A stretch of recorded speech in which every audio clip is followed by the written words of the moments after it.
এদিকে আসো, দেখো না আমাদের পুকুরে কতগুলো তরমুজের গাছ হয়েছে।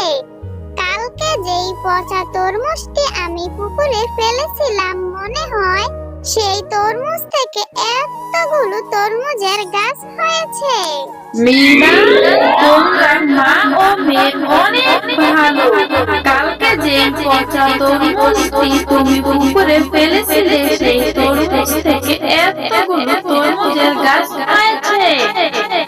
আমি জাদুর তরমুজ গাছ, এ গাছের তরমুজ কখনোই শেষ হবে না। এখন থেকে তোমরা এ গাছের তরমুজ খেতেও পারবে, আবার তা বাজারে বিক্রিও করতে পারবে।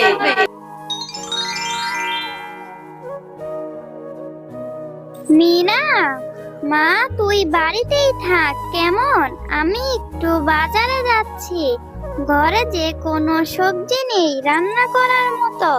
আমি বাজার থেকে কিছু সবজি নিয়ে আসছি, তুই বাড়িতেই থাক কেমন। মা, আমিও যাব তোমার সাথে, তুমি আমাকে নিয়ে যাও না।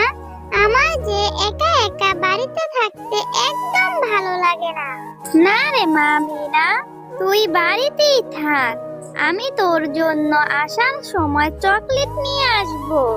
তুই যদি এখন আমার সাথে যাস, তাহলে তুই বলবি আমাকে এটা কিনে দাও, ওটা কিনে দাও। আমার কাছে তো আর এত টাকা নেই রে মা, যে আমি তোর ইচ্ছে মতন কিছু কিনে দিব। না মা, আমি কোনো কিছুর জন্য কান্নাকাটি করব না। তুমি যে আমাকে একটা চকলেট কিনে দিবে, আমি সেটাই মজা করে খাবো। আর আমি কোনো কিছুর জন্য কান্নাকাটি করব না। আমি তোমার সাথে গেলে বাজারটা একটু ঘোরাও হয়ে যাবে। আমার যে একা একা বাড়িতে থাকতে একদম ভালো লাগে না। আচ্ছা ঠিক আছে, তাহলে চল, কিন্তু তুই কোনো কিছুর জন্য কান্নাকাটি করতে পারবি না। আচ্ছা ঠিক আছে চল, এদিকে থেকে আর সময় নষ্ট করার দরকার নেই। একথা বলার পর মিনার মা আর মিনা বাজারের দিকে রওনা দেয়। মিনার মা যখন বাজার করছিল, তখন মিনার চোখ যেয়ে পড়ে বাঘিনীর তরমুজের উপর। মা দেখো না, ওই যে বাঘিনী মামির দোকানে কত সুন্দর সুন্দর তরমুজ দেখা যাচ্ছে। মনে হয় খেতে অনেক মজা হবে। তুমি আমাকে একটা তরমুজ কিনে দিবে মা? মিনা, এজন্য তোকে আমি বলেছিলাম তুই আমার সাথে আসার কোনো দরকার নেই। এই তো এখন এসে বলছিস তোকে আমি তরমুজ কিনে দিতাম। আচ্ছা মিনা, আমার কাছে কি আর অত টাকা আছে যে আমি তোকে এত দামি একটা তরমুজ কিনে দিব? আমার কাছে তো বাজার করার মতো অত টাকা নেই। যে কত টাকা ছিল, আমার মনে হয় আমি সব সবজি বাজার থেকে কিনে নিয়ে যেতে পারবো না। কাঁচা বাজারের এত দাম। মা, তুমি আমাকে একটা তরমুজ কিনে দাও না, আমি আর কোনো কিছুর জন্য কান্নাকাটি করব না। তুমি আমাকে একটা তরমুজ কিনে দাও, আমি সেটা মজা করে বাড়িতে নিয়ে খাবো। আচ্ছা দাঁড়া, এত কান্নাকাটি করিস না, আমি দেখি বাঘিনী মামি আমাকে বাকিতে কোনো তরমুজ দেয় কিনা। যদি বাকিতে একটা তরমুজ দেয়, তাহলে আমি তোকে কিনে দিতে পারবো, না হলে না। আচ্ছা বাঘিনী ভাবি, আপনার দোকানের তরমুজগুলো তো দেখতে অনেক সুন্দর। কত টাকা করে বিক্রি করেন আপনার দোকানের তরমুজ? হ্যাঁ রে শেফালি, আমার দোকানের এক একটা তরমুজ আমি 200 টাকা করে বিক্রি করি। তুই কি একটা নিবি? তাহলে তুই আমাকে 200 টাকা দে, তাহলে আমি তোকে একটা তরমুজ দিচ্ছি। বাঘিনী ভাবি, মানে আমি তো একটা তরমুজ নিব, কিন্তু আমার কাছে কোনো টাকা নেই। তুমি কি আমাকে একটা তরমুজ বাকিতে দিবে? আমি তোমাকে 2-1 দিনের ভিতরে তোমার টাকা এসে দিয়ে যাব। আরে শেফালি, তরমুজ কি কেউ বাকিতে বিক্রি করে? আর আমি তো কোনো তরমুজ বাকিতে বিক্রি করি না। তুই আমাকে যদি 200 টাকা দিতে পারিস, তাহলে আমি তোকে তরমুজ দিব, আর না তাহলে তুই আর আমার কোনো। তুই যদি আমাকে 200 টাকা দিতে পারিস, তাহলে আমি তোকে একটি তরমুজ দিব। আমি বাকিতে কোনো তরমুজ বিক্রি করব না। অযথা তুই আমার সময় নষ্ট করিস না। তুই এখন এখান থেকে চলে যা, আমাকে আরেকটা কাস্টমারের কাছে তরমুজ বিক্রি করতে হবে। আচ্ছা বাগিনী ভাবি, আপনি আমাকে এরকম করে কেন কথা শোনাচ্ছেন? আপনি যদি না দিতে পারেন তাহলে বলেন যে আমি দিতে পারবো না। আমার স্বামী বেঁচে থাকার সময় আপনাদের কত সাহায্য করেছে, আর এখন আপনারা আমাকে কত অবহেলা করছেন।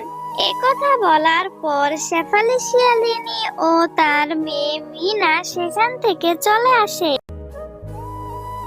মা, তুমি কি রান্না করছো? তোমার রান্না কি শেষ হয়েছে?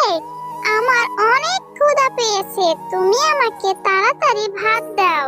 না রে মা মিনা, এখনো রান্না করা হয়নি। তুই একটু এখানে বস, আমি তোকে কিছুক্ষণের মধ্যেই খাবার দিচ্ছি। আচ্ছা মা, তোমার তো এখনো রান্না করতে অনেক বাকি। আমি একটু বান্টির সাথে যে খেলা করে আসি, তারপর তোমার হাতের ভাত অনেক মজা করে খাবো। মিনা, এই তো তুই বললি যে তোর অনেক ক্ষুধা পেয়েছে, তোকে তাড়াতাড়ি ভাত দেওয়ার জন্য, আর এখনই বলছিস তুই খেলা করতে যাবি? এত খিদা নিয়ে তুই কি করে খেলা করবি রে মা? মা, তোমার এখনো মন খারাপ? তুমি আমাকে তরমুজ কিনে দিতে পারোনি বলে তোমার এখনো এত মন খারাপ? মা, তুমি মন খারাপ করে থেকো না। আমি আর কোনোদিন তরমুজ খেতে কান্নাকাটি করব না। তোমার যখন টাকা হবে তুমি তখন আমাকে তরমুজ কিনে দিও, তখন আমি খুব মজা করে তরমুজ খাবো। বাবা, তুই তো অনেক বড় হয়ে গেছিস মিনা। মার যে মন খারাপ তুই সেটাও বুঝিস। আচ্ছা ঠিক আছে, যা তাড়াতাড়ি খেলা করে বাড়িতে চলে আসিস। বান্টি, তুই যে এখন আর মাঠে খেলা করতে আসিস না, আমার যে তোর সাথে খেলা না করলে একদম ভালো লাগে না। আচ্ছা ঠিক আছে, চল আমরা মাঠে যে মজা করে খেলে আসি। না রে মিনা, আমি এখন মাঠে যে খেলা করব না। আজকে আমার মা আমাদের ক্ষেতের থেকে কিছু তরমুজ তুলবে বাজারে নিয়ে বিক্রি করার জন্য। আমি আমার মাকে এখন সাহায্য করব। ও, তাই বুঝি তোদের তরমুজের ক্ষেত আছে? ও, আজকে না আমি বাজারে গিয়েছিলাম, আমার মাকে বলেছিলাম একটা তরমুজ কিনে দেওয়ার জন্য, কিন্তু আমার মার কাছে কোনো টাকা না থাকার কারণে আমার মা আমাকে তরমুজ কিনে দিতে পারেনি। আচ্ছা বান্টি, আমি যদি তোর সাথে যাই তাহলে তোর মা আমাকে একটা তরমুজ দিবে? তোর মার হাতে হাতে আমি সব কাজ করে দিব। আচ্ছা মিনা, চল আমার মাকে বলবো তোকে একটা তরমুজ দেওয়ার জন্য। তারপর মিনা ও বান্টি তাদের তরমুজ খেতে চলে যায়। মা, দেখো না আমি আমার সাথে করে কাকে নিয়ে এসেছি। মিনাকে আমার সাথে করে নিয়ে এসেছি, ও তোমাকে সাহায্য করবে। আচ্ছা মা, তুমি মিনাকে একটা তরমুজ দাও না, ওরা তো অনেক গরিব, তরমুজ কিনে খেতে পারে না, তাই তুমি ওকে একটা তরমুজ দাও না মা। বান্টি, আমি কি তোকে বলেছি তোর সাথে কেউকে নিয়ে আস? আমি তো তোকে বলেছি একা আসার জন্য, আর আমার তরমুজ তোলা হয়ে গেছে, আমাকে কারো সাহায্য করতে হবে না। আর একটা তরমুজের কত টাকা দাম তুই জানিস? কোথা থেকে এই ছোট লোক ফকিন্নিকে ধরে নিয়ে এসেছিস এত দামি তরমুজ দেওয়ার জন্য? বাগিনী মামি, তুমি কেন আমাকে এরকম করে কথা শোনাচ্ছ? আমরা তো অনেক গরিব, আমাদের কাছে কি অত টাকা আছে এত দামি ফল খাওয়ার জন্য? আমার মা তো বলেছে আমাকে টাকা হলে তরমুজ কিনে দেবে, কিন্তু তোমাকে তো আল্লাহ অনেক তরমুজ দিয়েছে, ওখান থেকে একটা তরমুজ দিলে কি হয়? মিনা, তুই তো অনেক কথা শিখে গেছিস, এত বড় বড় কথা বলছিস। যা তো বলছি এখান থেকে চলে যা।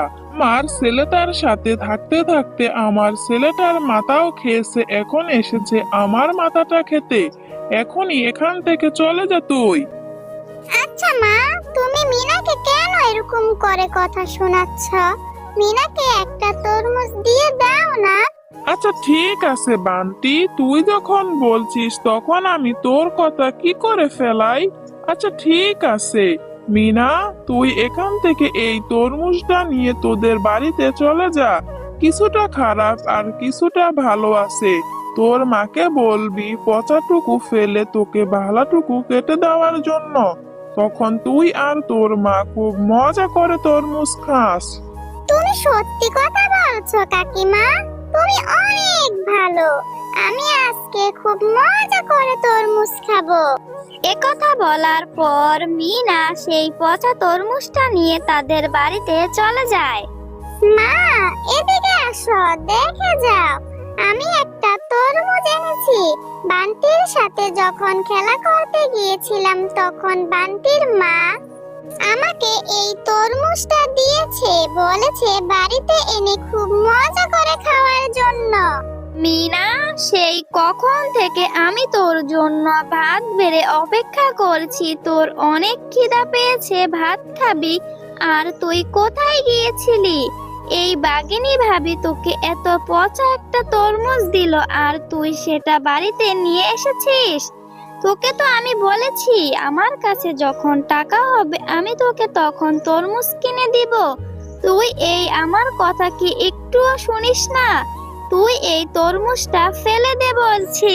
পচা তরমুজটা যদি তুই খাস তাহলে তোর পেট খারাপ হবে। ডাক্তার তোকে অনেক বড় একটা ইনজেকশন দিবে। তুই এই তরমুজটা ফেলে দে মিনা। আচ্ছা ঠিক আছে মা, তুমি যখন বলছো তাহলে আমি এই তরমুজটা ফেলে দিচ্ছি। একথা বলার পর মিনা সেই পচা তরমুজটা নিয়ে তাদের পুকুরে ফেলে দেয়।